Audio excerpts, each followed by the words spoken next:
လာ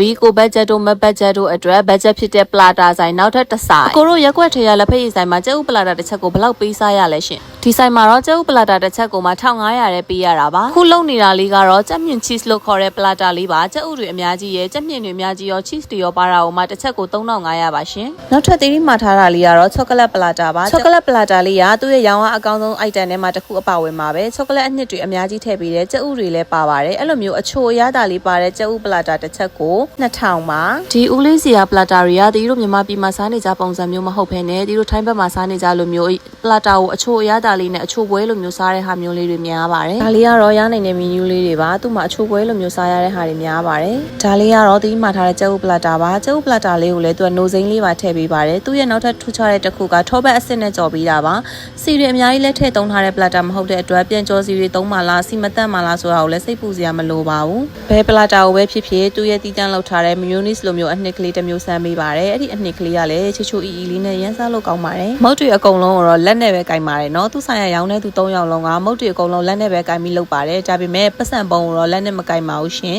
ကိုယ့်ဘာသာကိုပတ်စံပုံနဲ့ကိုထဲကိုယ့်ဘာသာကိုပြန်အငွေနှိုက်ယူရတာပါကဲဆိုင်လိပ်စာလေးသိချင်နေကြပြီမဟုတ်လားဆိုင်ကတော့81လမ်း41လမ်းတောက်မှာရှိရဲ့ Hack Rock ဆိုတဲ့ပလာတာဆိုင်လေးပါဟဲလေလေးဖြစ်တယ်ထင်တယ်ရှင်ဟဲလေသမားတွေလည်းစားလို့ရမယ်ထင်ပါတယ်